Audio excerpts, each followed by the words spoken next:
Christine Ross is an art historian and co-founder of the Department of Art History and Communication Studies at McGill University. Her main field of research is contemporary media arts. She recently became director of Media at McGill, a hub of interdisciplinary research and outreach in issues related to media, technology, and culture. The author of several books, Professor Ross is a fellow of the Royal Society of Canada. The main focus of my research has been the history of media arts, and more specifically the contemporary history of media arts from the 1960s to today. And when I first started my research, it was on video art. Video art developed in the fields of art in the 1960s, early 1970s. And although today we take for granted the use of video, by artists, in fact, when I was doing my PhD in the 1980s, hardly anyone knew about video art. And so what is interesting is to see how these technologies, which seem to be quite new and quite strange when they're used in the field of art, are in fact quite rapidly integrated and become sort of ordinary even now in our expectation of what art does. And so I find it's quite interesting and important to really address the artists who have been integrating these different practices or different technologies, being it image technologies, sound technologies, scientific technologies such as medical technologies, how they're using it, and commenting on these technologies, trying to understand them, but also trying to be inventive aesthetically, with these technologies. And in a more specific way, what has been interesting for me has been to try to understand how, for many of these artists, what has been provoking in these technologies has been how they can actually speak about the way that we perceive the world. Technologies can never determine the way that we perceive the world, but they influence the way that we see the world. Television, video, cinema has made it that we don't perceive the world in the same way compared to periods where these technologies did not exist. And so a lot of these artists will be sort of, I would say, exploring the perceptual potential of these technologies and trying to even convey in the viewer different ways of seeing and perceiving the world through that. When I was doing video art, people were always asking me, video art? What's video art? Artists using electronic things? And now video art, you don't see a contemporary art show today without any video. It's become nearly trivialized. But 20 or 30 years ago, it was seen as marginal.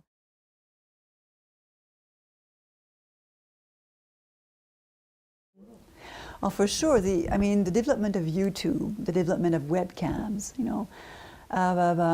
through the advent of the internet, and the web, the accessibility and the way in which these images are more and more available means that, this has a big influence on, first of all, the sense of identity.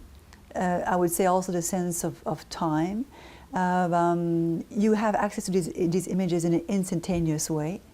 You have it in front of your computer. You don't even have to go into another space, such as a theater or as a museum, to look at these images. They're available there all the time. And so that does affect our relationship to, our timely relationship to images.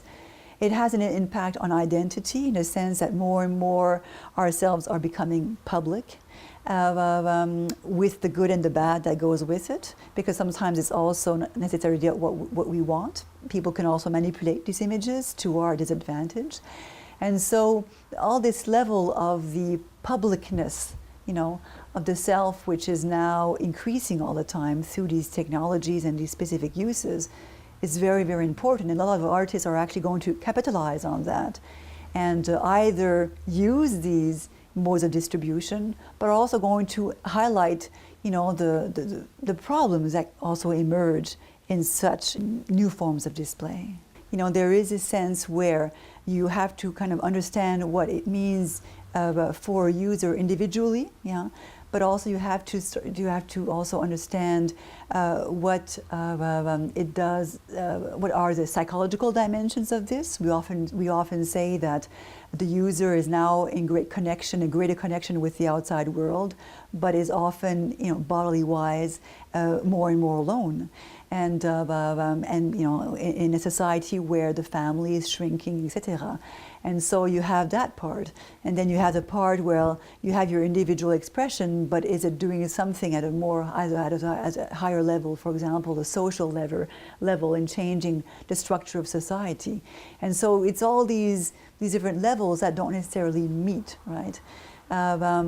But what I've been increasingly interested in, and that's research that I'm starting to get into more and more, is a sense of time-space compression, and a sense of this availability, this constant minute or second-to-second availability or possibility of communication, between users, either through the cellular phone, either through the internet, that is enabled. And what does it mean? What does it mean then in our experience in our daily experiences? Is our sense of time changing? Is our sense of space changing because of that? Through the instantaneity of communication, for example. And so you have a lot of artists who are actually starting to occupy, that field of the cellular phone, of the internet, and trying to explore that.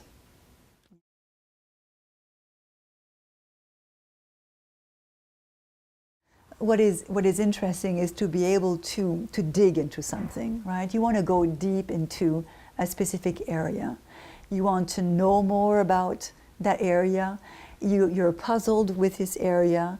There are things to solve, and you have this is to have the time, the tools, the knowledge to be able to somewhat get to know that field a bit more, right? To contribute in your own way to the development of the understanding. For example, in my case of artists, dealing with these technologies, trying to somewhat understand what they're doing with that. And so you belong to a community, of researchers. You're interacting with artists, of course, who are exploring these technologies. And what you're trying to do is somehow just to push the knowledge a bit further, and it's to push the discipline also of art history a bit further. I mean, art history never really dealt with these objects, I would think 30 or 40 years ago. And so it's interesting because of that. So that's one part that I find exciting. For me, who's dealing with the history of the present, it also helps me to understand a bit more the world in which I'm living. And this is something, that is quite gratifying. And I would also say that being an art historian, I'm a great defender of art and of arts and the value of art, the importance of art. I find that art is essential to civilization and to culture. And to be an art historian is to make sure that this understanding comes through, that art continues to be important, and that artists are being recognized, as important makers of contemporary life.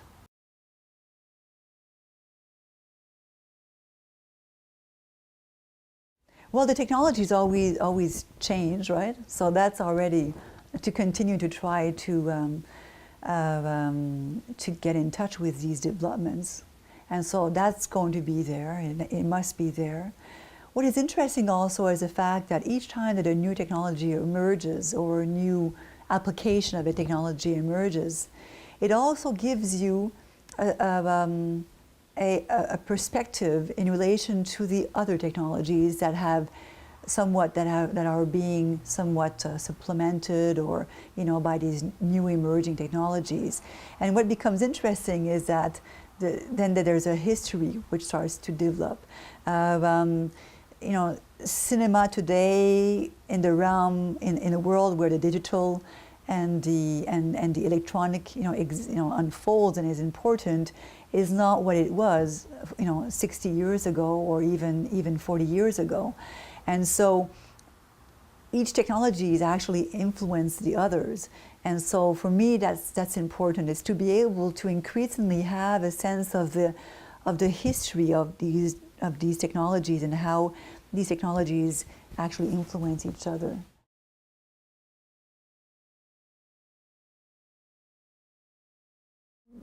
If there's no passion, there's no point, because it's the passion who's going to keep you, which is going to keep you in there. And I think what is also important is that if you're going to become a researcher, I mean, you have to have a sense that, and that I guess it goes with the passion, that you're there for something. You're not just there to somewhat fill a function as a professor or writing books or whatever. It's all about wanting to say something. You have to want to say something.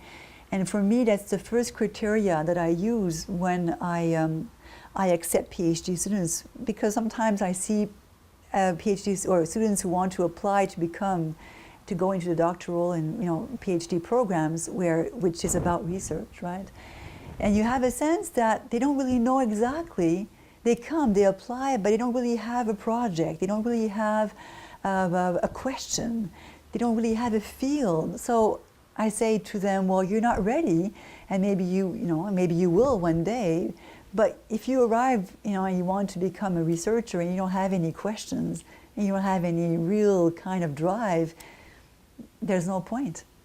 Because you can actually, it's quite something to write just a PhD. You become sort of, it's a crazy thing. You have your